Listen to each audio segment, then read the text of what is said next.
It's 5 o'clock. Go time.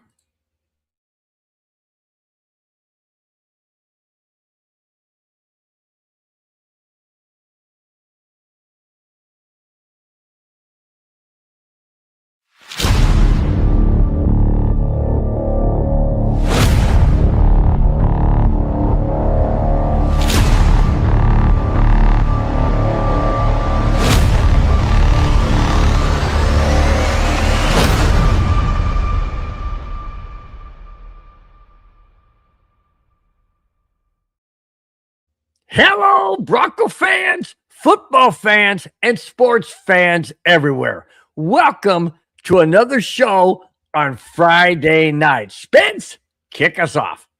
Ladies and gentlemen, boys and girls, children of all ages, welcome to Broncos Buzz here on the MHRT Network. In tonight's episode, is a virus going to actually be staying in New York? Who knows? We'll review our draft picks from the Denver Broncos. We'll talk about the repercussions of combining Jack in the Box with Taco Bell. And a live look at Bo Nix's ankle surgery. That and much more on tonight's episode of Broncos Buzz. Thank you all for joining us. We appreciate you being part of the show. Bill, kick us off and tell us how great your week was. My week was really good. Golf course is blowing up like crazy. Just we're averaging about 165 on up. Any given day that I work, Wednesday, Thursday, Friday, and tomorrow. Tomorrow we've already got close to 200, but it's been great, man. Weather's been fine. We're in the month. Can you believe it's May 1st? May 1st, guys. We're almost halfway through the year already. That is absolutely crazy. Spence, how was your week? Normal week here at Casa de la Chaos, running this way to my daughter's singing concert, running that way to my son's baseball practice, running this way to my daughter's dance recital, running that way to my son's basketball tryout, and running this way and that way and that way and that way for my wife. So all in all, a normal week. I was just gonna say, other than that, you've had a calm week. Wow, dude. It's a wonder. I'm not going down that road. I'm not gonna go down that road at all. All right. Before we get into the chat and into the main show, obviously, we want to thank our sponsor once again, which is it's Charlize Creations, and she is going to be at, where am I at here? There we go. There's the QR code. It's Charlize Creations by Cindy Rhoda. She is going to be in Southern California in Carlsbad this Sunday from 8 to 5, 8 in the morning, 5 p.m. at booth 702. So if any of you are in Southern California, you can be anywhere, you can be visiting, whatever, go and check it out. Listen what she's going to be having. She says she's going to have Etsy apparel from her Christian veterans and equestrian shirts. Also, keychains, handcrafted horseshoes, hats, tote bags, garden flag. Hey, you may get a horseshoe that maybe, I don't know, Thunder War. Who knows? You never know. But anyways, check that out. If you do happen to go there, please say that you saw us or that you knew about going and seeing her from Broncos Buzz Show. We really would appreciate. Guys, check out the QR code. If I can, you do it, man. I'll do it right up here. Check out the QR code. Click on it. You'll find merchandise from men, women, children, boys, girls, all kind of apparel. She just said cheesecakes. What? Keychains. She's got garden flags, tote bags, hats. I mean, you name it, guys. Check it out on the QR code. And if you do purchase anything, always click the Broncos Buzz 20. If you purchase more than $50, you get 20% off. But either way, click Broncos Buzz. You won't be disappointed. All right. We're going And to hey, everybody, Mother's Day weekend is Yep. next weekend. You guys got 9 days.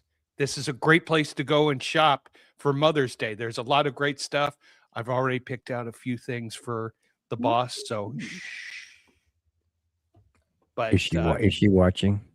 no, she's not watching. She could be a mile away, and she's listening very carefully. It's like that hearing. It's like that mother hearing. You know what's crazy about that mother hearing is, I swear, I've seen this many times with my nieces and whatnot, and even my own wife. They can be on the other side of the house, and a baby goes, "Meh, meh." And did you hear that? I'm like, hear what? The TV's on. People are. No, baby's crying. Huh? And they instinctively know. I swear, it's got to be some type of an impulse inside. Because ain't no dang, unless God just increases their ears. I mean, that could be true too. You don't mess with female intuition at all. I've learned that. That's crazy. Anyways, guys, check it out. Mother's Day, like Spence says, is around the corner. You won't be disappointed. Absolutely won't be disappointed. All right. You want to hit the chat real quick? Yeah, let's start with it. And of course, we're going to start with Victory Lap. Yo, fellas. What is Yo, up, Victory Lap? Nice to see you in the chat as always. Wait a minute. Nope. Wait a minute. Wait. No work today? Hey, it's Mayday. Mayday. I mean, maybe he's got the day off. That's awesome. Oh, and by the way, hang on. My nephew, what? My mom has the listening bug. She's already saying, Happy Mother's Day. Do you have something for your mother coming? Yes, Mom, I've got something coming for Mother's Day. Don't worry about it. It's already been taken care of. You see, they have the hearing. See, here's the thing. We're doing a show, and your mom watches the show. Your mom and dad watch the show regularly, which is fantastic. I love it. And so she's like, wait a minute, he just mentioned Mother's Day. Hello. It's your mother. Come on. Hello, McFly. Robert Marino, my nephew Bobby says, Broncos Buzz, what's up? I said, what's up, Bobby? What's up? This reminds me of that Budweiser commander. What's up? Did you? I think I sent you a version of that with. What was it? Someone had sent me that version with the milk, the kids. I think it was the kids. Or the kids and milk is so funny, so funny. Oh my gosh! You talk about a great marketing PR or whatever. You know, they got people to do the commercials. It's fantastic. Paul Costas. All right, Paul Costas, a Patriot. It's kind of like Bob Costas, who's welcome to Patriot Nation. Well, hey, you got us. We got playoffs. We're not at full strength, but we've got a great topic for you tonight. So I want you to hang around, Paul, because we need your thoughts and comments on this topic. So the reason why I was clapping is because we welcome everybody. When we first started the show, what did I say? I said, welcome Broncos fans, football fans, which includes everyone, and sports fans. So, hey, you know what? We welcome everybody. This is an open couch, an open forum, and we welcome everybody. Just make the comment, keep the comments clean, and we'll bring them up. Really do appreciate it. Yes. My mom just made a suggestion for her Mother's Day present. Which is? A trip to Paris would be lovely. Skip the flag. Skip the flag? No, she wants a round trip. I know, but what's the flag got to do with it? I don't know. I'm not getting my mom a flag, but I guess she's... Well, Mom... trip to Paris. Well, hey, you know... Don't Mom, they have golf over I can there? Afford a trip to Paris, Texas. If that's okay. Hey, there's a Paris, California. You're not that far away. There's a Paris, California. There's probably a Paris, Colorado. I'll find out that. Wow. Oh, here we go. David Yonkin, what's David happening? Yonkin, what is up? What's up? What grade do you give to the draft with the addition of Waddle? I give him a B+. We'll talk about that and much more in a little bit, but a B+, close enough. I think you're on the right track. Yep, I agree. All right. First topic. Like I mentioned, we're going to keep up the our sponsor Charlie's Creations. Guys, check that out while we do this first topic. Here it is. Former Broncos safety Justin Simmons signed a one-day contract to officially retire as a Denver Bronco. Excuse me. I agree. Simmons said he loves Denver, always is a Bronco and always will be, and is looking, this is interesting, and is looking forward to just being a fan and cheering on his favorite team. Now, here's something that he also said, Spence. I don't know if you saw his press conference. It was absolutely tear-jerking. It was personal. It was emotional.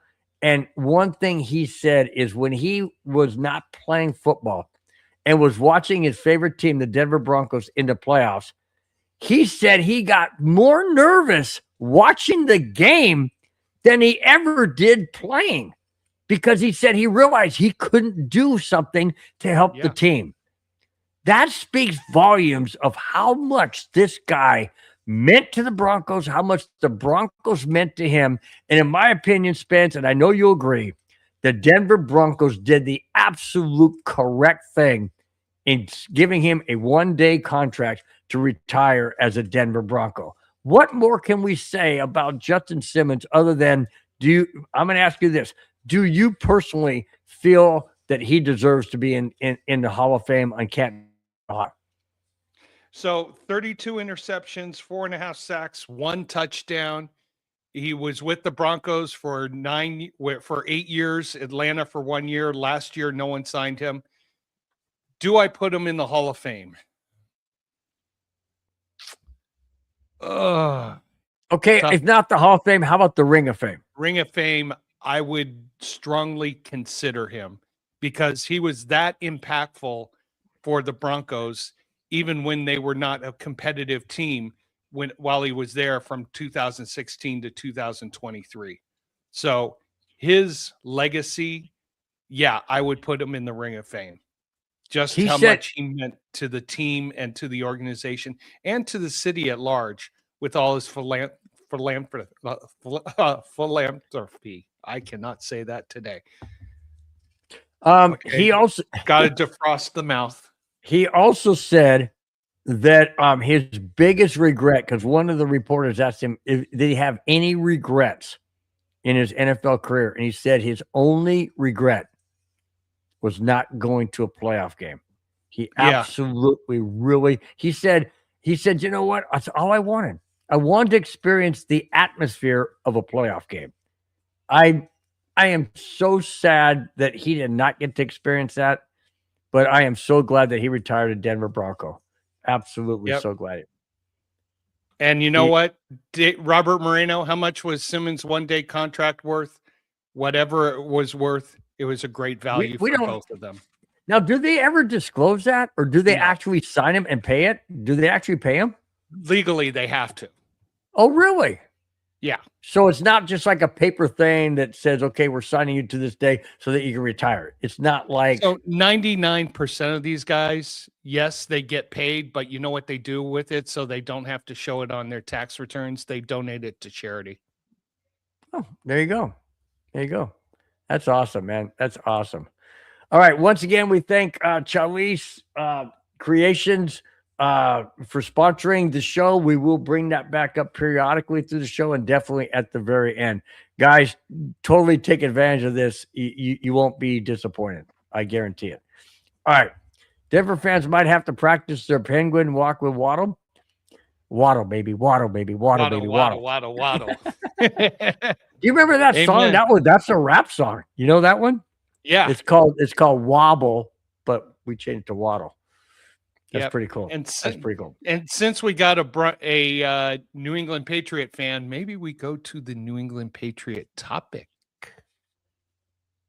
Well, we have to do the main topic first. Oh, okay. The Gotcha. main topic comes first. Then we can go to All right. switching things around. So, see, look at Paul Costa says philanthropy. I know. I haven't had my second beer yet, so I'm not Phil, talking yet. let's break it down, Spence. Philanthropy. Philanthropy. Philanthropy. Phil Anna. Oh God! Don't throw your wife in there. I better, or else she probably heard that. Yes, it will be about Vrabel, but we'll get to that right after the main topic. Okay, main topic. Spence, I have mixed emotions on this one, dude. Very, very mixed emotions. Here we go. Broncos quarterback Bo Nix has undergone a second procedure on his broken ankle. Okay, before I go any further, when it happened originally during the game, people said, well, he's walking fine. He's doing this. Dude, that's called adrenaline.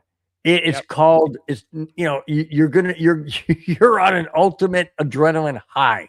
All right. I get that. But what concerns me the most is what I'm going to get into.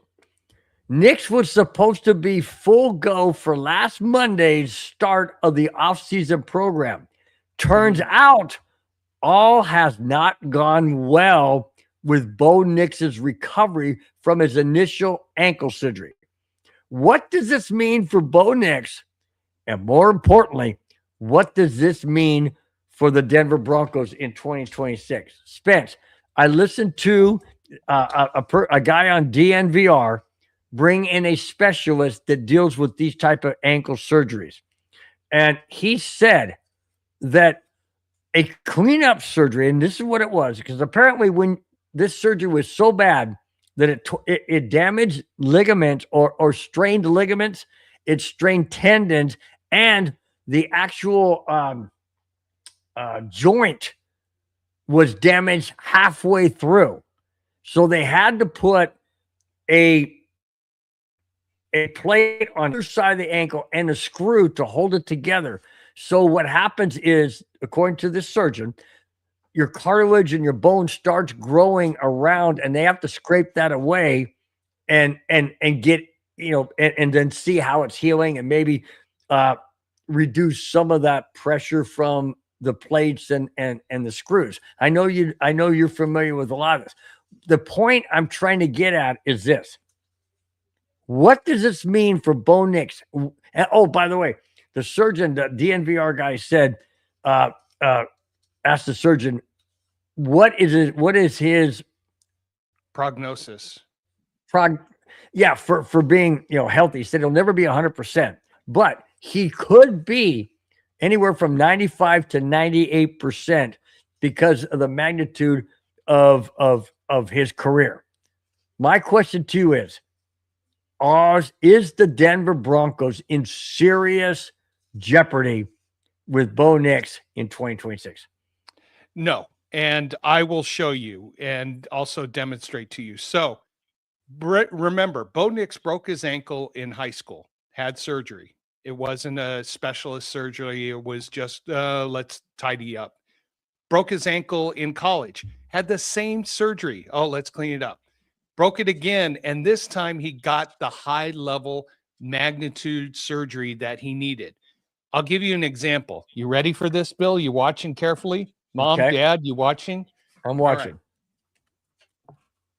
I had the same surgery he had. And you can see I've got a pin right here through my ankle. We have visuals, guys. This is cool. Through my ankle.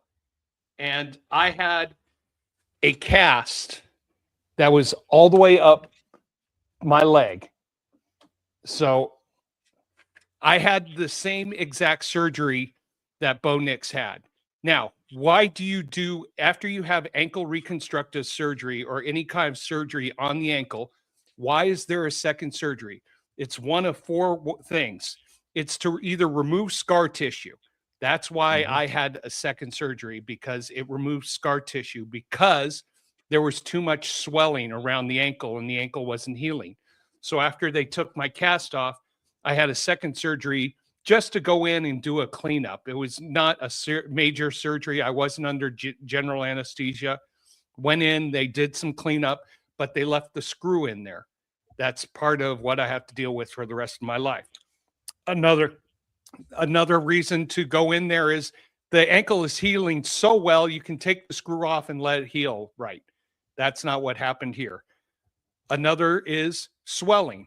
You take the cast off and the ankle is so swollen, it's not draining. It's not, all the excess is not getting there. Scar tissue, The final thing is for of course, what Bo had is the long-term gain. You go back in there and you show Robert, really? Well, yeah, because we're showing naked people. I mean, sorry, naked ankles. And here comes my wife. She just did this to me. It's like, did it to me earlier. I'm yapping and everything like that here. Well, yes, I only did it for one other person. I'm doing it for a huge audience. Yeah, my wife's going around dancing like this right now. But look, everybody, you got to realize this. The Bo Nix had his ankle broken twice previously and didn't get the necessary surgery to fix everything. Yep. So this, and I had even said he's going to probably have a second procedure to either clean it up or take the screw out. Everything is on target right now. And this just means what's really happening is they're going in there and they're making sure everything is stable as possible for his long-term health. If they want him back in, they would have done a quick fix, but would not have solved the problem. So everybody relax, freak out. I have talked to two doctors. RELAX. Now, he's not going to make the OTAs here in May or June. He's not going to make that. He is still in line to be ready for training camp come July. So this second surgery usually takes about 4 to 6 weeks to heal. Sometimes more on the lower side. It just depends on the magnitude of the surgery and how much scar tissue they had to cut away. What we don't know is how swollen was it infected? Was there something that was not placed in properly, which they have talked about? He had to have a plate in there, other things. So in my view, as someone who has gone through an ankle reconstructive surgery, he is right on target. What is going to now determine his longevity and playing ability for 2026 and beyond is how quickly he can heal from this second surgery, get into physical therapy, get up back into shape, and to be able to push off that ankle when it's time for him to throw a deep bomb over the Patriots cornerbacks into Waddle's hand for a touchdown. True. Good points, man. Good points. Yeah, my wife just did this now. It's like, yeah, big mouth. Yeah. It's all good, man. Paul Costa has an interesting comment, and I'm going to read it, and I want you to comment, Spence. Sean Payton didn't do his homework in drafting Bo Nix. You can't draft him and then say, and yes, Sean Payton said this, and then say, if I had known about his injury history, I would not have drafted him. And they says Sean Payton is strange. What do you make of that, Spence? You want to know something? I don't know what Sean Payton is playing here.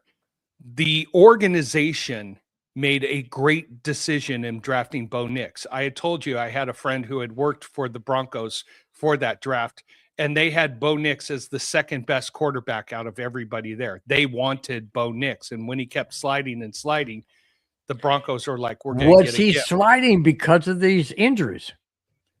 He was sliding because he was not as hyped as the other guys who were more mobile, more. You know what? Bo had one thing that these other guys didn't have: the smarts up here. Yes, he had ankle issues. Could it be something long term? Well, it came back and got him in the second year, but he finally is getting the surgery he needs to restabilize the ankle, to rebuild the ankle. Yes, it's going to be 95 to 80, 90%. My ankle, I'll tell you right now, is about 80 to 90%. If I was to go running on a hard surface right now, I couldn't make it more than a mile. But if I was going to be playing beach volleyball, I could play for hours and hours and hours. And you do. And I do. Oh, yes, I do.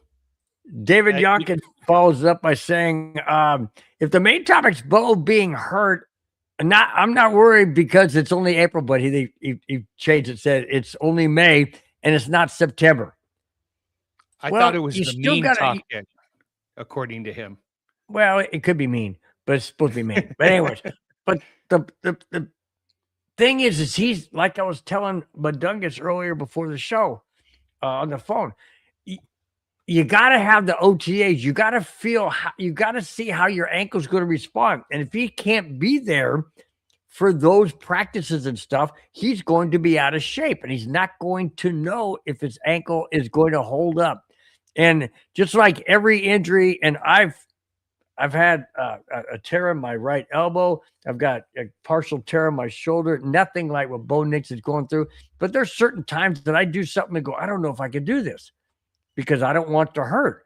And I'm not being hit by linemen and linebackers and that sort. So I don't know. I just think and feel he needs to be out there to know how it's going to feel. What if he plants his foot and he feels some pain? He's going to pull up. Then what? If it's during a game and he gets hit, I mean, I don't know. Spence, I have a ton of doubt now. I have a ton of doubt. I really do. I don't have a ton of doubt. I just have the uncertainty because I've gone through this. And for me, I wasn't back and playing volleyball and playing sports in 6 months after the injury. I mean, I had worked the, let's see, what was it? The Nissan Open when I had my ankle reconstruction, and I could not walk more than 2 or 3 holes, even though I tried. So that was 7 months after my surgery. So it's going to take some time, but have faith that the level of medical care that these professional athletes do exceed what the level of care we typically get as average human beings. True. Kevin Underwood has a very interesting question. Spence, I'll read it. I want you to comment. Does Bo Nix and Patrick Mahomes have the same injury? If so, do you think they can win the division back to back? Okay, so Patrick Mahomes tore his ACL and MCL in a real bad injury. I mean, if you want to see it, but it was ugly. Bo Nix has an ankle, so it's definitely leg issues related to that. So they do have the same leg injury. It's just different ways that the leg is going to respond. Now, can Bo Nix? Which one? Excuse me. Let me interject this real quick because I think this will help him out. Which one's worse? Which one's worse for a quarterback? Jeez. I think the ankle because of the unknown. With the ACL and MCL, it's proven you can come back from that. Now, can you come back from an MCL and ACL injury and do the level of what Mahomes had done? That's asking a lot. Yeah. So, wow. Great question, Kevin. Great questions. Great topics, guys. You guys are bringing it, man. Love it. Paul Cousins says, Bo Nix should just forget about football. Bo Nix for president. Well, if he got it, he'd definitely be the youngest president ever. But hey, I like the way you think. How about Ty Eagles? What's happening, Ty Eagles? How's your Eagles doing today?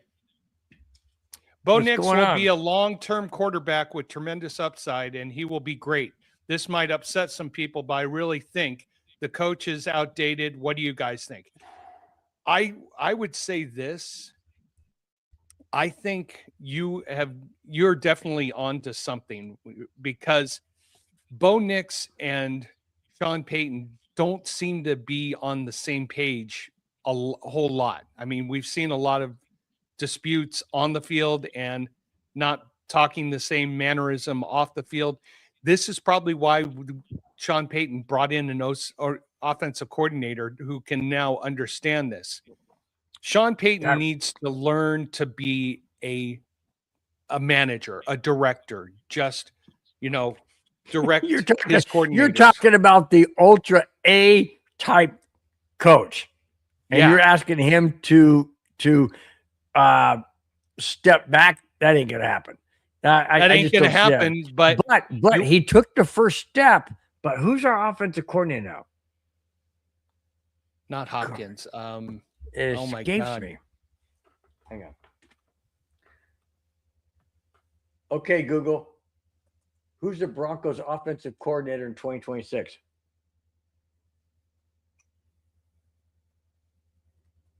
Davis Webb is the Davis Webb. Davis Webb. There we go. So there you go. So he has Davis Webb calling the plays, and so that's the first step to Sean Payton saying, "Okay, I get it. I'm maybe not that guy." So let me ask you this: if Sean Payton admitted that, okay, maybe I need to have somebody else call the plays, has the entire game, passed Sean Payton by? Well, let me throw another one. He could have been directed by higher authorities saying, look, Sean, we need to get, we've got a valued asset at quarterback and you're creating friction. Do this, do that. Because I think everybody will agree here. Sean Payton is a great football mind, but is he a great leader in the clubhouse? Yeah, Ty Eagles saying my favorite guys. Thank you, Ty Eagles, so much. Absolutely. Really do appreciate it. David, what do you mean? What do you mean I freak out a lot? So take my own advice and relax? Hey, okay. Yeah, you want to know something? It's part of the show. Bill freaking out. I was going to say, would you guys like me to just be, yeah, okay, next topic is Bill, we love it. I can't do that. It's just not me. I can't do that. Bill, we love it when you freak out, especially when people say you're the biggest Chargers fan on the entire world. There's the freak out. Hey, freak out. Oh, you remember that song, Freak Out? Oh, freak out. Dun, dun, there you go. Dun, dun, dun, dun. Freak out. Freak out. And my wife just rolled her eyes at me. The dog's coming over here, and he's about to roll his eyes at me. Oh, hey, Clayton Huron, what is up? Says, hey, guys. He says, do us all a favor and smash that like button and share. Absolutely. And he says, Friday, let's go. Absolutely. Hey, remember that other song? Friday night. What was that? Living it up on Friday night. Living it up. Hey, we're doing that. Hey. Friday night. Brenda, you remember that song? Okay, here we go. My nephew, Bobby says, if Nix is out any given time to start the season because of his ankle, should the Broncos roll with Stidham or sign someone else as their backup? And don't go there and say, I want Stidham to start. But, hey, I'm just saying. No, at this point, I mean, because the management did not make any quarterback signings of significance, they all believe that Bo Nix will be ready to go come 2026.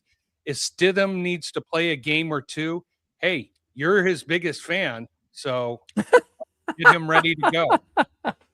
Stidham. Wasn't it you who was calling for him to be the starter last year? That was in the preseason when he was. Hey. Oh, freak out. Yes. Exactly, man. Paul Shatter. Hey, what's up, Paul? Nice to see you. He says, how about Red Murdoch's ankle he played on? Who's Red Murdoch? Who's Red Murdoch? Sorry about that. I don't recall. Sorry. Yeah, Clayton. All right. Go Yo. Avs. I agree. Eh, So, Spence, speaking of hockey, real quick, okay. are you more disappointed that the Kings didn't make it or that the Ducks advanced? Ducks advanced. Really? Yeah. The Kings just had too many injuries. They had no offense. I was happy they made the playoffs. I wasn't surprised or shocked. And we had a good sushi meal because the Kings lost game 4. You crack me up, dude. Oh my gosh. But yeah, Okay. but Anaheim beating Edmonton when the Kings lost 4 That straight was year is shocked. a slap. That is That a was huge slap. shocked. I mean, Edmonton with what? Connor McDavid? Yeah. That's just nuts. That's just crazy. Crazy. Here we all right. go. From Paul Costa, Patriot fan. Mendoza is going to be a problem for your division. He reminds me of Larry Bird in a way. That being he Said. put Indiana. That being he put. Oh, okay. Sorry, I read literally. I'm in contract. I read words literally. And Larry Bird did the same thing with the Indiana State. Yeah. So it's the Indiana connection is what he's going at. Bill, someone saying hi. How you doing? Hi. Are you ready to go to dance class? All right. No? Ouch. Oh, snap. Hi, And there's Anna. the boss. He's saying Hi, hi. Anna. How you doing? I'll see you. Bill's asking how you're doing. She's great. She's always great. Anna always looks good. I don't care whenever she pops on the show. It looks good. You got a trophy wife there, buddy. Okay. Oh yeah. Oh, I've got an incredible wife. Great kids. Yes, you do. Podcast says Lashik freak out. Oh, freak out. That's great. That is so great, man. You guys are so much fun to chat. You really are. You make Fridays. You really do. And I mean, am I being correct, Spence? These guys make Fridays the best. Yeah. Yeah. It really like you've said, we're all on one big couch or one sports bar at one round table and we're just having fun. And even when Packer fan jumps in, Packer fan, how you doing? I'm still sad about you guys hurting Carson. Go Pack. Hey, we didn't hurt him. It wasn't our intention. He just was in the wrong place at the wrong time. That's usually how things get hurt. That's usually how injuries. You remember? Oh God. Ed McCaffrey. It was the day before September 11th. It was September 10th against the New York Giants. And Ed McCaffrey went down the field and he took a shot to his shin and shattered it in 2 places. He just broke it in half in 2 places and his career was done. So, yeah, I mean, he made a fantastic catch, held on to the ball, but his career was done. Yeah. So, I mean, it's sad. It's sad. How about Joe Theismann? Remember that one from Lawrence Taylor? Yeah. I mean, yeah, we don't want to talk about it. Okay. All right. Talk about Riddle from my mom. Okay. She first said, "Stop putting bacon grease on your lips." Really, Mom? Who puts bacon grease on that? I don't know. Riddle, what has to be broken before you fix it? And the answer is delete one of the BE. What happens to be broken before it's fixed? Huh? Yeah. You know what, Mom? I'm just going to go with one of your great jokes. I don't even know what that is. So you eliminate I don't either. before broken, before. Oh, be broken for be. I don't know. All right. Here's a great Susan Smith's joke. What's the difference between a stick up and a hold up?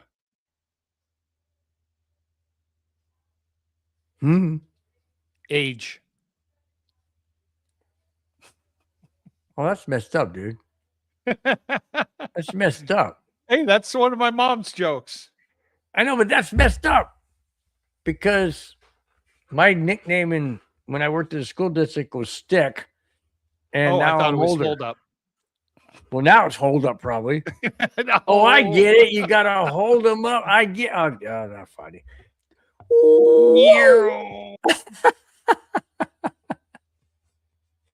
Oh my gosh, man. All right, we got to move on. The chat's blowing up, and we will get back to the chat in just a few moments. But we're gonna move on. I forget who it was. I think it was like a half. Oh, my daughter knows me. She just doesn't. She's very, very, very shy. When we're not on camera, she gives me kisses all the time. So I've seen her give you kisses on the show. yeah, she has. know- Kevin Underwood says, Spence, you have a great family. Can you adopt me? I'm only 50. Well, let's see. Adopt you 50. I get a $16,000 tax write off, but I kick you out of the house because you're over 18. Yep, you're adopted.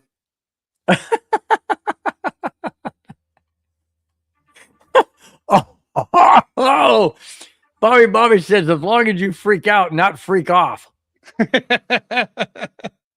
Okay, we're moving on. Thanks, Bobby. Moving on. On that note, somebody brought up, I think a half hour ago, somebody brought up Mike Vrabel part whatever part we're on, part 3, part 4, whatever. This is interesting, and I want New England fan to chime in on this topic. Yeah, that's you, Paul. All right. So here we go.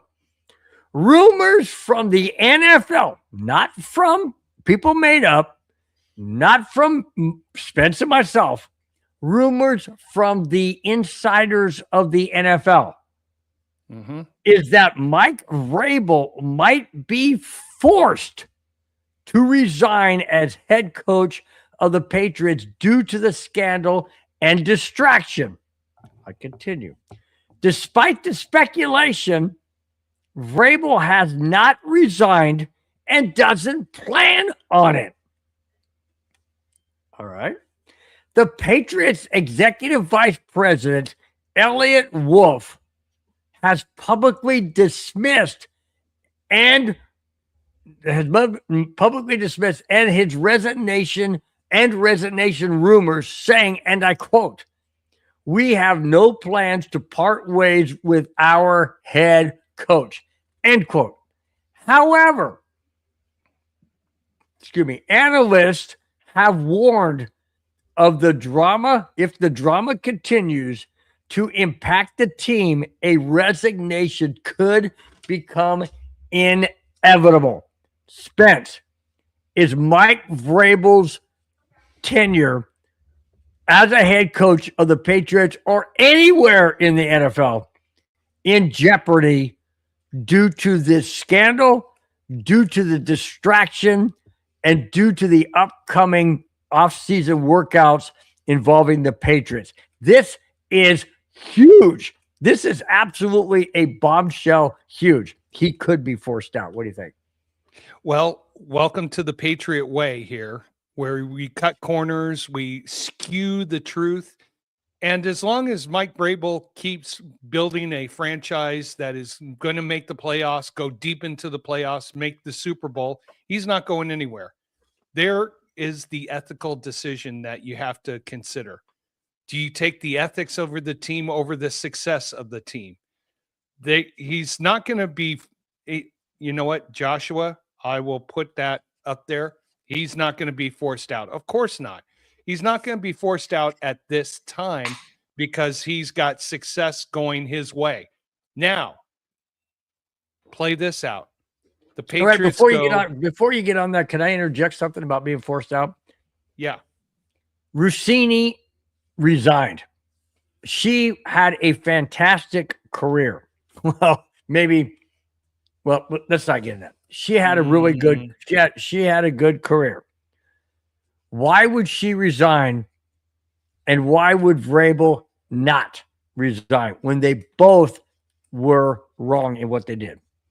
What's the difference? Spence, I guess one of my questions is, what's the difference? Why would she take the high road, but he's not? Who's more successful right now? Okay, good point. I mean, good point. Just to finish up, so say the Patriots this year go 9-8 and they miss the playoffs. You really think Vrabel's coming back for 2027? Nope. So what the Patriots are essentially saying is, well, yeah, he had some off-field stuff, but it's not affecting the locker room. It's not affecting the on-field. So we'll let him keep going. When in the back of their minds, they're like, okay, if Mike Vrabel does not do this level or get to this plateau, he's gone. So, but what about if he needs time off for this, that, and the other thing? Let's say, I don't know, maybe things are getting to him internally and whatnot. And he walks away from the Patriots for an extended period of time. Isn't that a signal? I mean, he already did that for 3 days. But he did that for 3 days. Now, what if he did it for a month? He took games 5, 6, 7, and 8 off to go straighten things out. That is affecting the team. When it comes time to draft, his voice matters, but he's not the final voice of who to draft or who we're going to get in what position. He's just an advisor. So he gave his advice, and plus he didn't want to be a distraction during the draft. So again, it's going to come down to performance on the field and in the locker room, where he hasn't violated any ethical beliefs or any business acumen at this time. But again, what have you done for us lately? That's going to be the clear signal of what's going to happen. Okay, the chat is really chiming in on here. I want to get to it because it's great. Ty Eagle says, why should he not have another chance? He's a hell of a coach. He is a hell of a coach. The boss is texting. Sorry. It's all right. Another one says, Joshua says, let's not Shinoa on the Patriots way. Speaking of the Patriots way, this is a great follow-up. David Yonkins said, did the owner of New England resign when he was in trouble when he was caught with hookers? Yeah, of course not. So what's interesting is the chat is blowing up, but Paul Costa, I don't see your comment on this. So what's your thought on it? Being a Patriot fan. Ooh. I mean, he's Don Mars, welcome to the chat. He says he may be a hell of a coach, but that he hasn't won anything. Well, he hasn't won a Super Bowl. He's won everything else. A division, an AFC championship game. Yeah. He hasn't won a coach or hasn't won a Super Bowl yet. But I'm telling you right now, the Patriots are not going to have the same third place schedule that they did last year. They're going to have a tough first place schedule. And just looking at it, they're facing I think they face the NFC Central or NFC North, and you've got 4 playoff teams. So it's going to be interesting how the Patriots perform this year. Great point, Dom. He won the AFC title due to the Broncos quarterback being out. I didn't want to say that, but you are right. Trying to just give him. Paul Shatter has a question from me. How good will Waddle be with Bo? I say Waddle if Bo can come back 100% or 95% or whatever with this ankle, Waddle's going to be instrumental.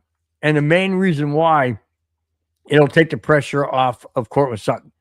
And if Cortland Sutton won't be facing the number one defensive corner, he'll be facing the number two, which means Waddle will get the number one, and he'll be instrumental. He may not get a whole lot of passes thrown his way right away because he has to learn, Bo Nix. He has to learn the offense. He has to learn the playbook, that kind of thing. Cortland Sutton's going to get a lot of touches because Waddle's going to draw the number one defensive corner. So Waddle would be great. I have no reservations about that. Will he get a whole lot of touches?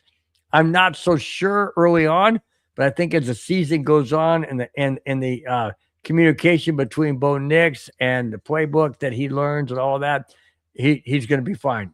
I really think he's going to be fine. What do you think, Spence? No, I think, as I said, Waddle is a number one receiver without the number one, I have to have the ball, throw the damn ball to me every single time attitude. I think this is going to be a great mix. So if you're a defender, who do you double team, Sutton or Waddle? Pick your poison, because one of them's going to be left one-on-one and is going to be taken advantage of. So this is going to be an interesting, if Waddle gets double teamed, you're going to leave Cortland Sutton one-on-one. Good luck. Thanks, David. Appreciate it. Thanks. All right. Oh, and Paul, hang on. Paul did respond. I think Vrabel gets the players he wants. Most coaches want to pick the groceries. Well, you're right. He gets the players he wants, but are these players going to be able to, are they going to produce now that you guys have a much tougher schedule? So it'll be interesting. Hang on. Here's another one from Paul. Wouldn't it be a lawsuit against the NFL if the league tried to force the resignation of Vrabel, provided Kraft has the balls to initiate a lawsuit, which he doesn't? Good point. I mean, the league can pressure and do all they want to, but in the end, it's Kraft's decision to make. And if he's fine with it, with what's going on today, then we have to accept it. But again, Paul, what happens if you go 9-8 and you miss the playoffs? Yeah. Is he still your coach? Following up on the Waddle thing, David Yaga says, you're not bringing in Waddle just to give him 2 or 3 touches a game. That's not what I'm saying. What I'm saying is early on, if he's double teamed, Cortland Sutton's going to get the balls. So, well, the throws. I should put it that way. He's going to get the throws. And then eventually Waddle will expand the defense and whatnot, and he'll get the touches. So, yeah, it's going to be a work in progress. We have to have Bo Nix back in the fold. We have to have him, ready to go. And all of that is still out there to be determined. So we'll see where it gets us. Waddle was a tremendous pickup for the Broncos. It did cost us a few picks, but it was what we needed to help with our wide receiver core, getting the number one receiver without a number one attitude. Thanks, Ty. Appreciate it. All right, let's move on to another topic. This one involves a draft pick the Broncos picked up in their very first pick of the 4th round. Listen to this. This is impressive. Denver Broncos drafted with their first pick in the 4th round, Washington Huskies. I'm a Huskies fan too, by the way. Washington Huskies running back Jonah Coleman. Head coach Sean Payton said of Coleman, and I quote, he had the same type of running style as J.K. Dobbins. Holy smokes. Yep. So, end quote. So, if for any reason Dobbins can't play, Coleman would come in and Denver wouldn't miss a beat at running back. Spence, was this an absolute steal in the 4th round? And is he really a carbon copy of J.K. Dobbins? Well, here's the thing. He went to Washington, so he played in the Big Ten. So he's gotten that experience. He's big. He's about the same size as Dobbins. Now he's going to be stepping up. Now, here's the thing. you've got you're going to have 3 running backs to choose from. Dobbins, oh my God, why am I flaking on RJ Harvey? RJ Harvey, I'm sorry, and Coleman. We're building a running back core. Harvey had an okay first year. I mean, the number of times you and I talked about, he saw a hole, but he kept kicking it out to the outside like he did in college and running around people. He's got to learn not to do that. He's got to be focused on the hole. Coleman is someone who will go between the tackles and punish people inside in the hole. So I think this is a good pickup. It's an opportunity. It's going to give us a little diversity there in the backfield. Will he blend in and make the team? To be determined. But I think it was a good pick, especially in the fourth round for someone who is projected to possibly be a 3rd rounder, if not a 2nd rounder. Look at that. The stuff I'm hearing about Coleman, can be the number one before he can be the number one before he can be a number 1 before year's end. That's from he's got the Mars. potential. He's got the potential. And then Paul saying that Coleman is a 3rd down guy. I think Harvey is more of a 3rd down guy than Coleman. But well, it depends. If you need somebody to bust it up the middle, you're going to want somebody who can bust up the middle. Harvey's 3rd and 3, 3rd and 2, 3rd and 1. Oh yeah, something like that. So I think it's David Yarkin says Coleman's going to be a replacement for J.K. Dobbins. I mean, it's possible. Well, Dobbins is coming off injury, right. So is Dobbins going to be ready to go? It's more or less an insurance policy that can potentially pay off big time for the Broncos. So I think it was a great pick there at number 108. All right, switching gears real quick before we go to the next topic. Kevin Underwood has a really good question. Who do we see making the playoffs from bad teams? Jets, Cleveland, Titans, Arizona, or the Giants? Out of the 4, we have a Giants topic, and since you mentioned that, after Spence gives his comments, we're going to go right into that Giants topic. So go ahead. Yeah, and honestly, out of those 5 teams, I think the team that has maybe a chance to make it as a 7th seed in the NFC is the Giants. The Jets, yeah. Cleveland always finds a way to, bite themselves. The Titans aren't ready. Arizona's a mess. The Giants, I think, have an opportunity. The Giants have an up and coming team. If they could just get that offensive line and defensive backfield going, I think they have an opportunity.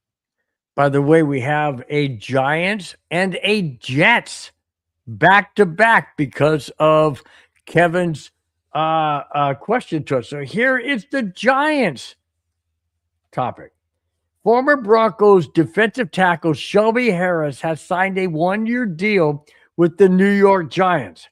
Harris is expected to provide veteran leadership and help in the run-stopping unit that the Giants allowed 5.3 yards per carry last season. Will Shelby Harris, former Bronco, be that instrumental since he's long in the tooth, considered by NFL standards as far as playing years? Is he going to be that instrumental for the Giants on just a 1-year contract?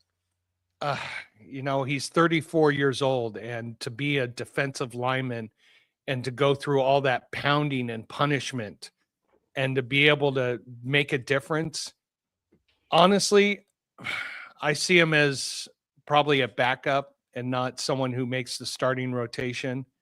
But again, this is probably an insurance policy that the Giants are looking for to be supportive and to give some wisdom and knowledge and experience and training and maybe some coaching. Who knows? We also have a possible coaching. A player That's what I was to be a coach leading to. But we can't get into that because we have to follow it up with the Jets topic. We have a Giants topic and we have a Jets topic that I know makes Kona Spence really excited to talk about. Here we are. The virus. The New York Jets are considering signing Russell Wilson as their backup quarterback.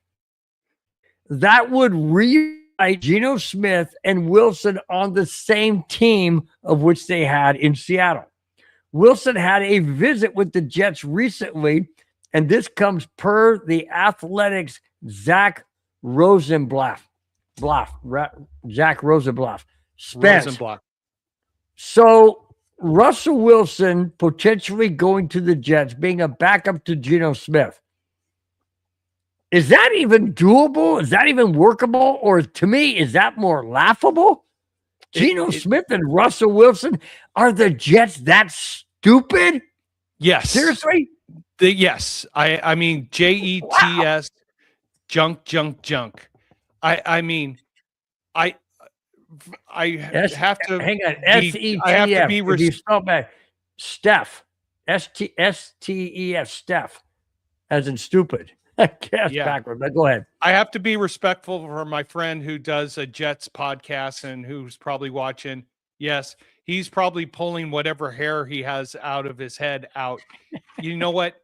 If the Jets do pull the trigger on Russell Wilson, they will guarantee that they will get the number 1 overall draft pick for 2027. Russell Wilson is a virus.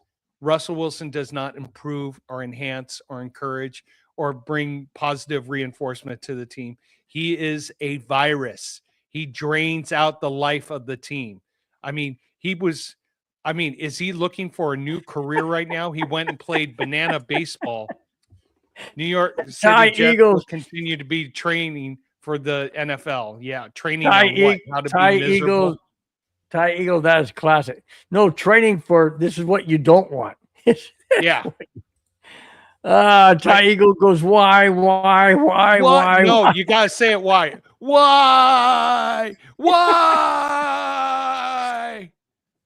Oh my gosh, man.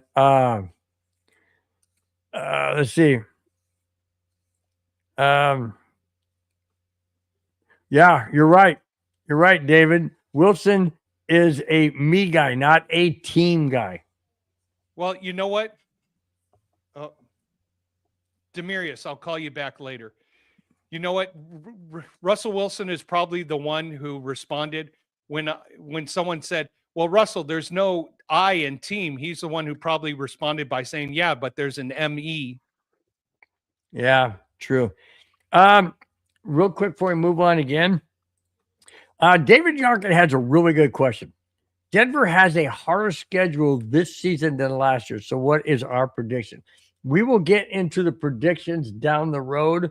But for me right now, I'm just going to throw this out there. I personally don't see us going 12-4. 12-5. I just want to see. I'm not making any predictions until I see the schedule to see who we're playing in December and in November. So I'm waiting for the official release of the schedule coming up in about a week and a half. Jeez, everybody is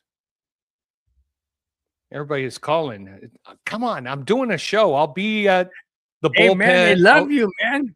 They're all asking, what time are you coming to the Bullpen Sports Bar? Hey, Demarius, I will be there by 7. I promise. I told the wife and boss I'd be there by 7. Nice. How far away is it? 15 minutes. Oh, good. You can go till 6:45. Just kidding. No, actually, the boss said I didn't have to be there until 7:45, but I've got friends who are like, hey, we need to talk about some coaching of basketball teams. I'm like, okay. It's all good, man. We just got 3 topics left.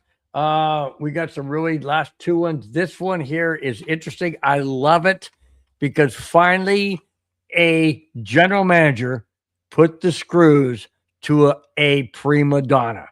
Here it is. The Pittsburgh Steelers pulled a fast one on Aaron Rodgers. Since Rodgers won't say if he is playing or retiring, the Steelers pulled out their ace card. Yeah, baby. Listen to this. Pittsburgh placed a rare UFA, which I think stands for, I don't know what it means. It's not unrestricted free agent. Well, that's what I thought. But if it's unrestricted, then it should be. Anyways, I continue. UFA tender on Rodgers, meaning that he can accept a 10% raise of his last year's salary, which would pay him $15 million for this year. However, also, Rodgers would only be able to sign with the Steelers once training camp begins. Take that, prima donna Rodgers, you POS. Spence, follow up. So this is a savvy little thing that some general managers do. So when you go into free agency and say a team A loses a high caliber player to team B gets some has to give draft compensation back to team A. Now, once a certain date comes to fruition and that free agent hasn't been signed, the original team can offer what's called the UFA, the unrestricted free agent tender, and any team can still sign Rodgers, but they do not have to pay any draft compensation to the Pittsburgh Steelers. Now, of course, this is typical. It says in here that he can only sign. It said also Rodgers would only be able to sign with the Steelers when training camp starts. Yeah, you didn't let me finish. I'm sorry, I jumped the gun. Go ahead. It's okay. But you want to know something? Sorry, I got to show this comment. The Steelers should just sign Tom Brady instead. That's good. But no, that's good. This is just the tip of the iceberg. I can see the famous Pittsburgh Steeler owner Art, who's sitting up there screaming and yelling at his family, going, "Why are you messing up my Steelers? Everything I built." See you, David. Yeah. See you, David. Hey, have a good evening, man. Thanks for chiming in. Appreciate it. We're going to get to this real quick. Once you finish, we'll get to that. We'll give a quick summary, but go ahead. Yeah. But all this is just drama. This is all what Rodgers wants, and this is not what the Pittsburgh Steelers want. Eject, move on, get rid of him, let him go. He's 42. He'll be 43 come December. What has he done? Go ahead. What has he done to make the Steelers a better team? Not anything. I think what he wants to do is he wants to top Tom Brady and be there longer than 44 years. 44-year-old, I should say, not 44 years. 44 yeah, but at Tom Brady at 40, Tom Brady at 44 was still being productive. Aaron Rodgers is not. And so if the Steelers are just playing a game to protect themselves so that in case Rodgers goes somewhere else, that type of stuff. So, you know what? Just next topic. I'm done with the Rodgers. Perfect. Let's move in this one. Don Mars wants to know, can I get a quick summary on our thoughts about Bo's cleanup procedure? Spence had a great take on that since he had ankle surgery. Spence, go ahead and give him your thoughts. Yeah, Don, go back. I won't show everybody again, but I had reconstructive ankle surgery back in 96. And then I had to have a cleanup procedure. So I had the cartilage and all the ligaments between my ankle and leg bone had slid out to the point that I was bone on bone. So they had to go in there, literally break my ankle, repair all the cartilage, put a steel rod in there, help mend it all together.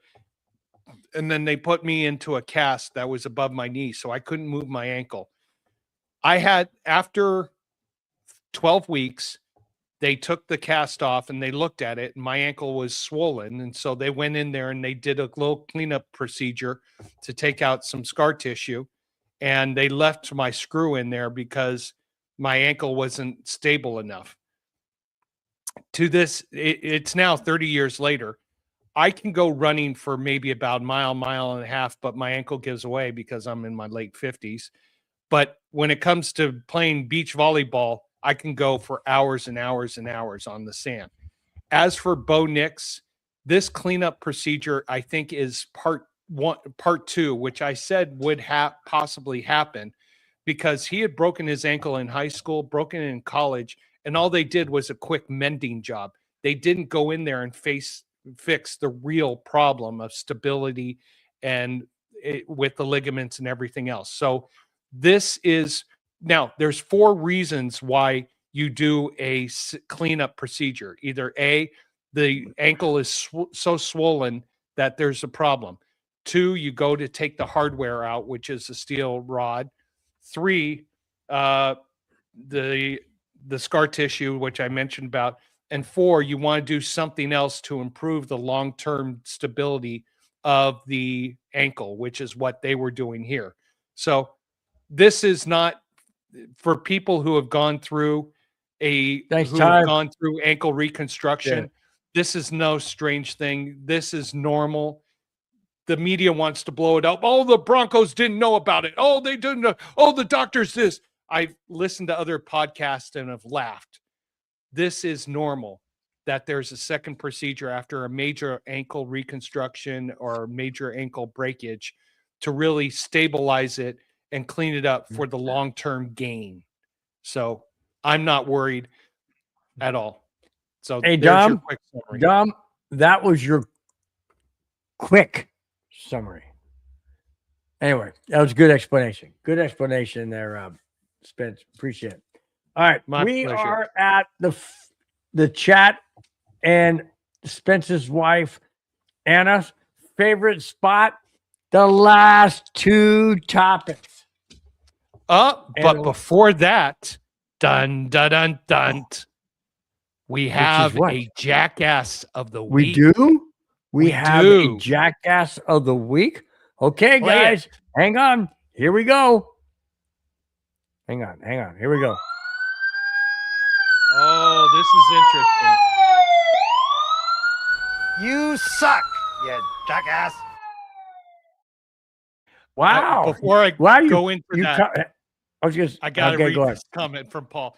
Ex-Broncos Shannon Sharp doesn't think Brable did anything wrong. Can they just remove Shannon from the Hall of Fame? That's actually a good one, Paul.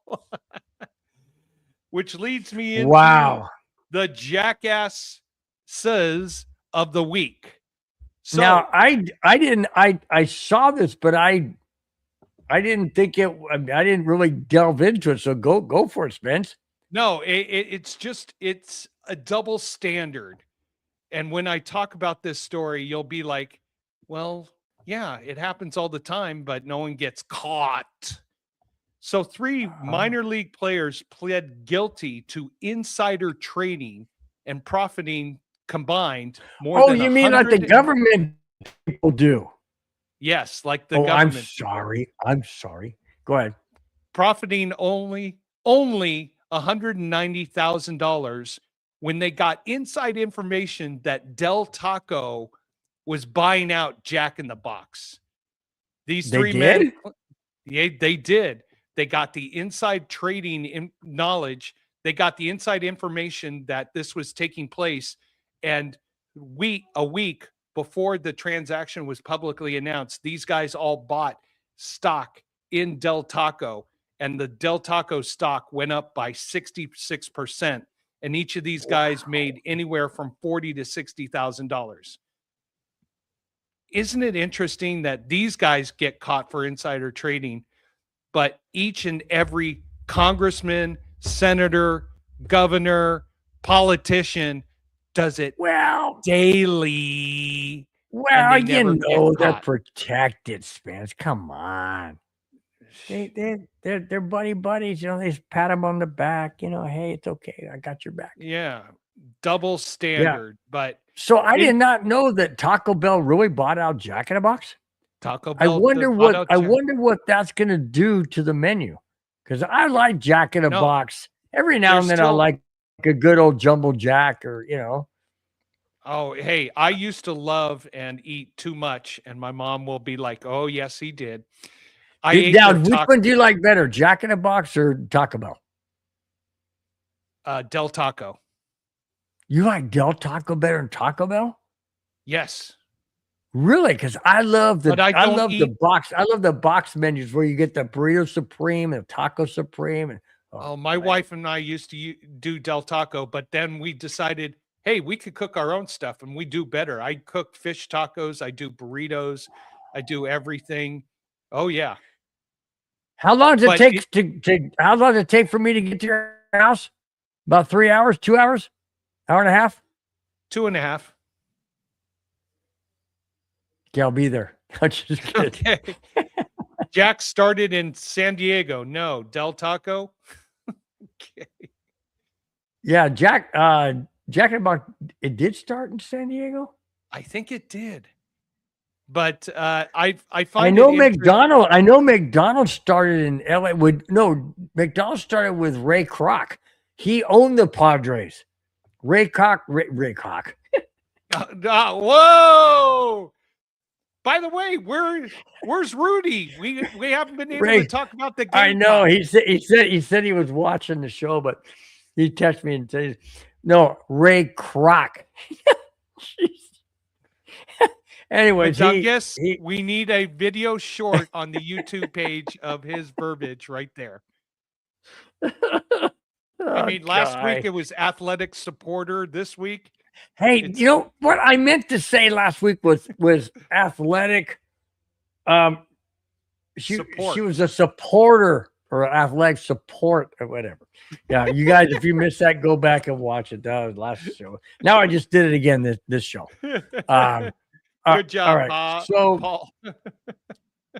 great. All right, we're gonna back out of this week's Jackass trifecta of the week, and we'll be right back.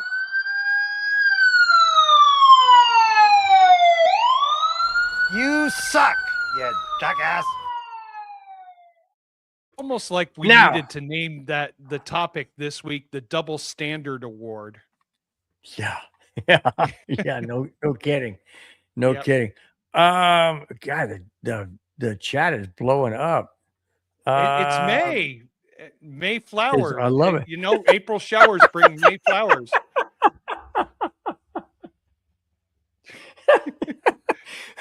Ray. I mean, not Ray. Paul Costa says, Ray Cock? Like, really? No.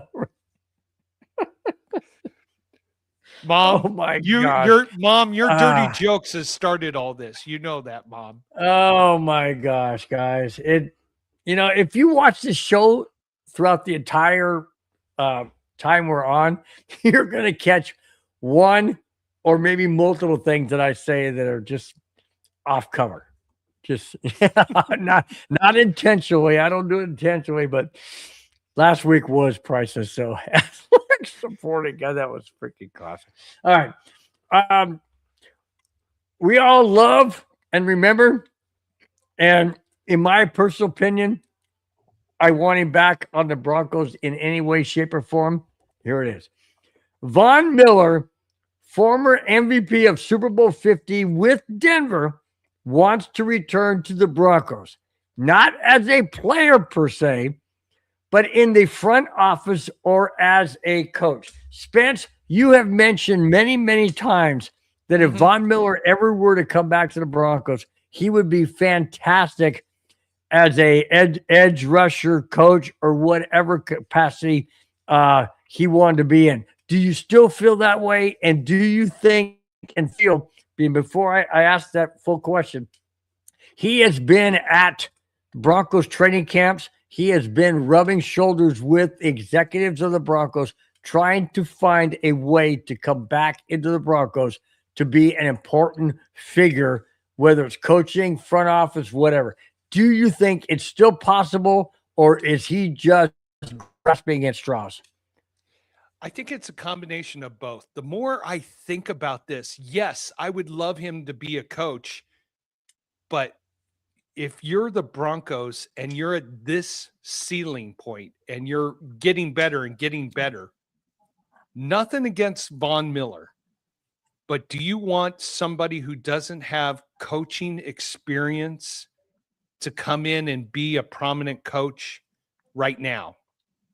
I would say this. If I'm the Penner family and I said, Vaughn, we'd love to have your wisdom. We'd love to have your voice. We want you to be here pushing these players. Go to the college ranks for 1 year, learn how to be a good coach, learn what it takes to be a great coach, and then come back here in 2027 and propel us even further. I think he would be a great coach, but do you want to put someone who doesn't have any coaching experience? He has the wisdom, he has the knowledge. Does he know how to communicate it? Are you willing to put him? I want him to be a coach. I really want him to be a part of this, and I'm pushing for it. But the rational side of me says, you know what, Vaughn? Go to college or go somewhere for 1 year and get the training and get the necessity and see what it takes to be an everyday coach at that level before you come up to the pro level. That's just me. So yeah, great. I would say before I get to that one, let's go to this one. Von Miller wants to go back to the Bills this year. That's what they said on the Bills podcast. But then he follows up by saying, does that mean he's retiring? I don't think he's retiring. I know he still wants to play, and I know that I heard that he wants to go back to the Buffalo Bills. I get that. I'm thinking that's he keeps poking. He keeps poking I don't want to say poking the bear, but he keeps poking the Denver Broncos into, hey, I'm interested. If there's an opening, I want this. I really love the Broncos. I'm a Bronco fan. I've always Von Miller is not shy about saying how much he loves the Broncos. No. He said when he's not playing, he watches Broncos games and cheers for him. What do we have at the beginning with Justin Simmons? Justin Simmons says he cheers for the Broncos. Guys, when you play for the Broncos, when you're part of a Broncos, I don't know about any other team, but I know as a fan myself, Spence and everybody else on this network and other people I know, when you are a Bronco fan, you feel and you live Bronco football. You really do. You really do. And these guys, look at Peyton Manning. His family still lives in Denver. Justin Simmons' family still lives in Denver. Terrell Davis still has a house in Denver. John Elway still lives in Denver. These guys love Colorado. This is their heart, their passion. This is their love. And so Von Miller wants to be part of that. He wants to come back to be part of that. I don't fault him one bit. I don't fault him. You know where a great place for him to go to be a coach? Go to Colorado University with Deion Sanders. Ooh, would that be a weird mix? No, that'd be a great Sanders mix. You think so? Deion Sanders with his little ego and everything? Still, if you want to learn from a high profile situation, there you go. Yeah, true. That's a good point. With that, Jack Kenna, cheers. Jack Kenna, what is up? Said cheers, right, my Jack friends. Kenna. How many am I behind you? I'm at dos. 4, 5, 6, 7, 8, 9, 10, 11, 12. Oh, I'm doing Spanish. Never mind. Are you? I'm don't say behind him. I'm don't say. No, I'm just rattling. I can only go up to 20. Then I go 21, 22, and then 13, whatever. I don't know. I lose. Hey, Paul, you want to see a great show about Elway? Go on Netflix and watch that 1.5-hour show about Elway. My gosh. You want to learn my more of the passion, the pain, everything he went through. 30 and 30 did a good job. His divorce. Yeah. It's the loss of his father passing away. Oh, it's called. I think it's just called Elway. It's just Elway. It's on Netflix. In fact, you know what, Spence? Now that you brought that up, I think after the show's done, I'm going to watch that again. I'm going to watch that again. I'll And probably it watch was. it falling asleep tonight. But no, Are Paul. you saying it makes you fall asleep? Jeez. Well, hey, if you have your wife next to you or John L on TV, and you have your wife next to you, as I know if I have my wife next to me, John Elway's off the TV. You know what I'm saying? Amen. For Okay. Spence, okay, one that went to the dark side and never came back. You boys know who I'm talking about.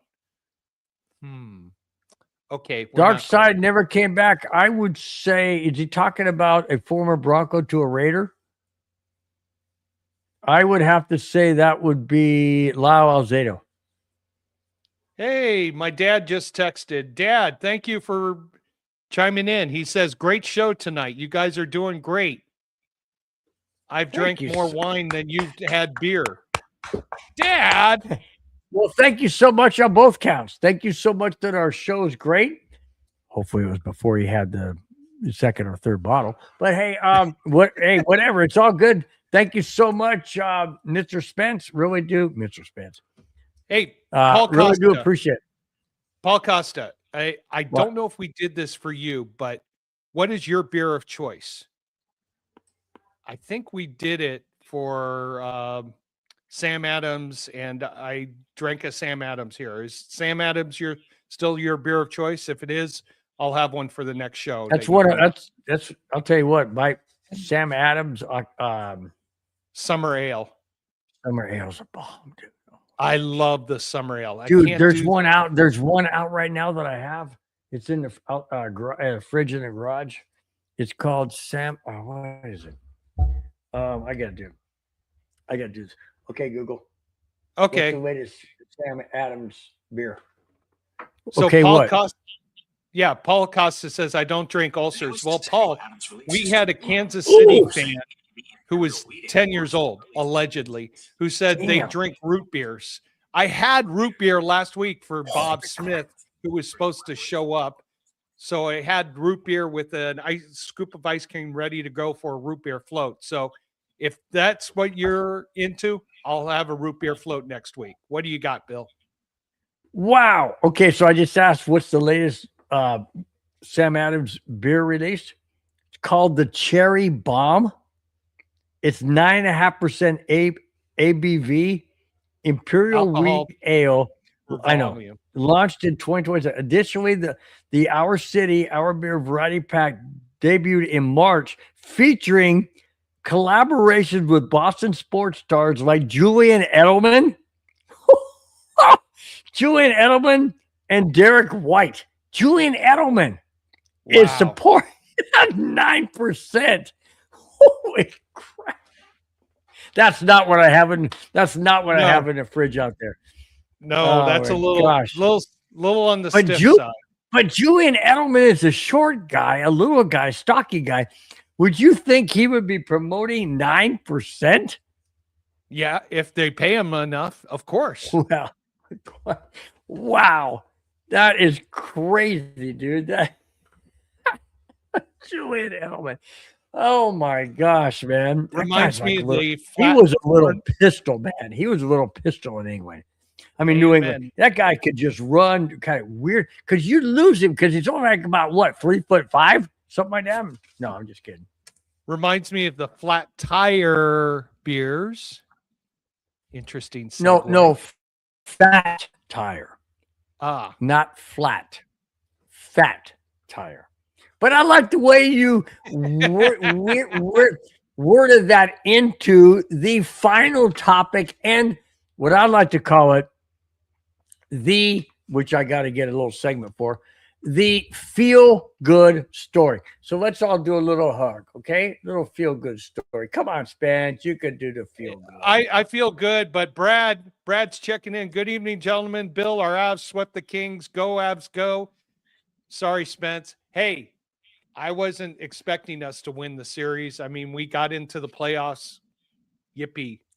But what I'm more Yippee angry hi what's that song? Yippee I coyote or whatever. Are you trying to do what Bruce Willis did in Die Hard? Yippee ki yay! Yeah, that one. Okay. That was it.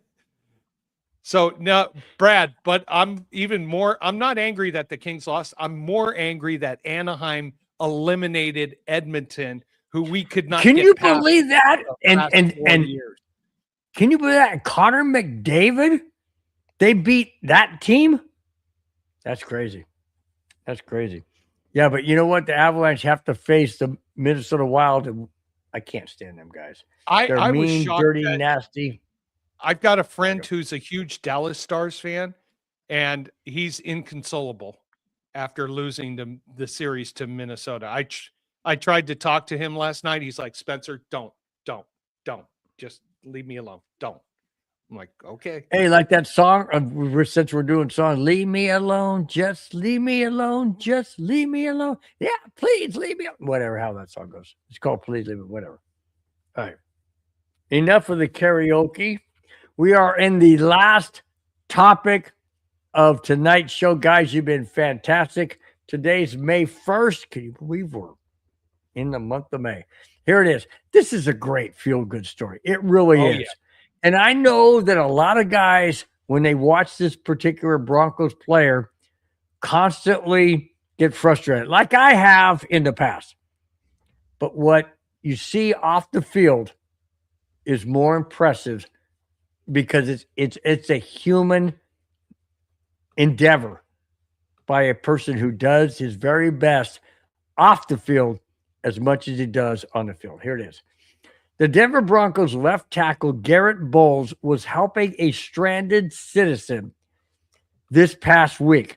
Last Monday, 4 days ago, a family was stranded on the side of the road with a flat tire. Bowles pulled over and helped by changing the tire. Bowles Bowles loves to serve his community, as this small gesture is just one example. The family of the people that he helped said, and they were Hispanic, and Bowles kind of didn't really understand what they're saying, but kind of picked it up brokenly, knew what to do, knew their dilemma, replaced the tire, made sure they got on their way safely. And the family said, this is one great human being. It is a Broncos player, and we are so honored and thankful that he came and helped us. What a great thing for Bowles. He didn't have to. He didn't know who they were. He could have pulled over, and I hate to say it, but it happens a lot of places. He could have pulled over and been a victim of a crime. But he pulled over because that's the kind of guy this is. He loves the community of Denver. He does his very best to help out and be where he ever can be to help out. And he did this gesture. And I don't know if any money was offered or any gratitude or whatever other. Doesn't matter. Bowles would not probably have taken it because he doesn't need it. And that's not the person he is. Garrett Bowles on the field may have issues at left tackle. What he doesn't have is he doesn't have issues off the field. This guy is integrity, human, community-minded. And I'll tell you what, this week's feel-good story goes to Garrett Bowles. Spence, end the comment. Yeah, you know what?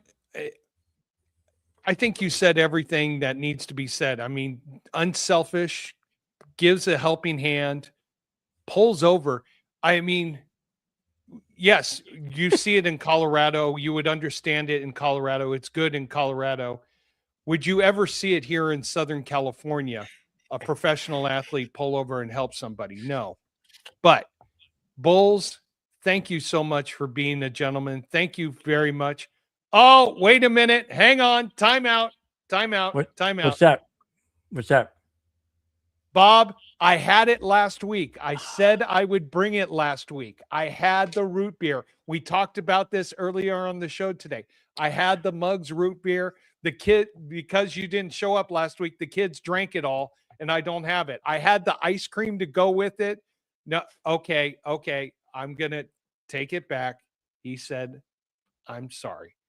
Bob, I will have it for next week's show.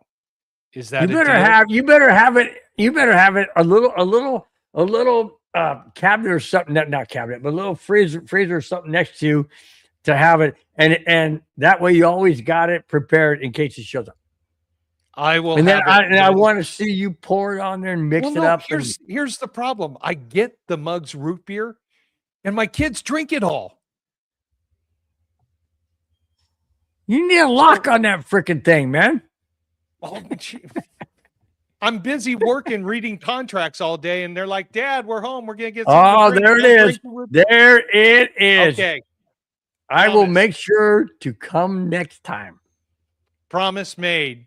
Promise made, Bob. An interesting draft by you guys, moving up in the first round to get. Oh my God, I had it. Yeah, Tampa or KC trades up to get a stud cornerback. Very good trade by you guys. Of course, giving up a first, a third, and a fifth to move up 5 spaces. But this is what Kansas City realized. They've got to get better on defense. They've got the offense, but they need to get better on defense to be able to compete. So I had that all ready for you, Bob. I was going to compliment you and say, great job by your Chiefs picking up a stud cornerback. Hopefully he can help you guys on the defensive side, except against us Broncos. But great job. We'll talk more next week, and I'll evaluate the draft even further for you next week, and I'll be ready. All right. Jack Cannon said Bowles didn't even need a jack for the car, one hand to lift and the other hand to change the tire. Big man. Yeah. No, can you imagine lifting that sucker up? Now I had a picture of it, but I'm not going to bring it up. But I had a picture of him, and he's just sitting down there changing the tire, and the guy, one of the guys from the family, he's over there recording it and then put it all on the internet, which I thought was pretty cool. I thought that was really, Garrett Bowles didn't have to do that. He didn't have to do that. But when you have a community-minded player that gives back, I mean, you just got to tip your hat. You just got to tip your hat and just say, you know what? I know. I blinded by the light, wrapped up like a douche, another runner. Yeah, I know. Whoa, hello. And not a deuce, like little dude. Never mind. The Wild Wild West with Richie needs a KC host. So yes, Jack, Bob Smith is allegedly, we haven't verified it, allegedly he's only 10 years old.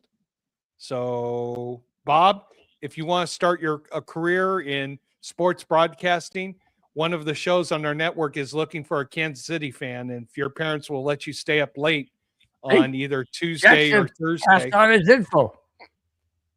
We'll pass it on. So, Bob, if you want to be a broadcaster like us and talk about the Chiefs, where there's other guys who are from the Chargers, the Dodgers, the Broncos, and the Raiders. Hey, they could use a guy like Raiders.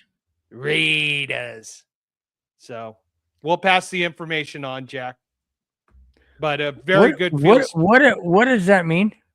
No, that's the name. That was his name, Mansour Delane. Delane is the kid from I think LSU that Kansas City moved up from 9 to 6 to draft. Now I'm going to say something to Jack Kenner real quick. Jack, if this kid's only 10 years old and he's got this kind of info, oh baby, he's going to be good. He's going to be good. That's all I can say. Paul Cotts says Garrett Bowles just needed to swallow the loss to the Patriots better and not say Denver was the better team. Denver was the better team. Denver was a better team. Just not with the quarterback we had. And the snowstorm. And the bad play calling on 4th and 1. But we won't. You want to know something? No, we've moved on. It's we've 2020. Moved on. It's 2026 season. Speaking of moving on, we are going to show the banner And we're going to show I almost did Jackass of the Week. Well, we ain't going to do that one because she ain't Jackass of the Week. We're going to do this one more time before we get out of here. Our sponsor, once again, this week is Chalice Creations by Cindy Rhoda. We thank her so much for being a sponsor. If anybody is in Southern California, San Diego area, LA area, Orange County, wherever, Southern California, you want to go to Carlsbad in north San part Diego of County. San Diego. There you go. She's going to be at booth 702, and that's on the corner of Madison and Carlsbad Village Drive. She's going to have samples of her apparel, which is Christian, veterans, and equestrian shirts. She's also going to have keychains, hand-decorated horseshoes, hats, tote bags, garden flags, and other decorated items. Please feel free to go there when you do. And if you do, please mention to her that you saw and heard about it on the Broncos Buzz. Tell her Broncos Buzz 20. You will get 20% off of $50 or more. But if you spend less than $50 or more and mention Broncos Buzz 20, you will still get a discount. So please do that. Support her, support the show, but more importantly, Mother's Day is around the corner. There's a lot of great things. Spence, you have any more comments regarding Chalice Creation before we sign off? No, because the boss just texted and said, "Where are you?" So I got to get going here. So with that, I'm going to give a little shout out to everybody in the chat who was so gracious to be a part of the show today. So Victory Lap, thank you so much for being a part of the show and chiming in early. Robert Moreno, thank you for all your comments tonight. They were really good. Paul Costa, love having you being a part of the show. Loved your perspective on the Patriots. Yeah, one day out of 365, you were better than us. Okay, we'll see what happens later this year. David Yonkin, thank you so much for checking in. Appreciate everything. Paul Shader, thank you for checking in and being a part of the show. Kevin Underwood, some great questions you posed tonight. Thank you for being part of the show. Ty Eagles, glad we're your favorite guys here on YouTube and the internet. Thank you so much for being a part of the show. Clayton Haran, yo, yo, yo, what's happening? Hey, hey, hey, how you doing tonight? Packers fan, I'm really sorry that Parsons got injured. Wasn't our fault. It happens. Hopefully the Packers will make a good comeback in 2026. Don Mars, thank you for being part of the show. Great comments. Really appreciate everything. Back to the kicks. Thank you so much for being part of the show. Appreciate all your comments. Joshua, who chimed in a few times, thank you so much for being part of the show. Brad, I'm not going to try to say the name because I'm going to butcher it tonight. I butchered a few other names. But Brad, thank you for checking in, being a part of the show. Jack Kenna, I'm 2 behind you, but I'll catch up after the show. Thank you for being part of the show. And Bob Smith, our 10-year-old Kansas City Chiefs fan, thank you so much for being part of the show. Really appreciate it. I'll see you next week with my root beer float. Bill, take us out. All right, Spencer's got to go, and that's what we got to do, guys. Until next Friday, enjoy your weekend. Thanks so much, guys, for chiming in and being part of the show, as always. We love you guys. We'll see you next Friday. Have a fantastic weekend. Bye-bye. Fast lane when I pass in the street, bag of money in the passenger seat. Simcoe's been asking for me on the road from the west to the east. Way up, I might never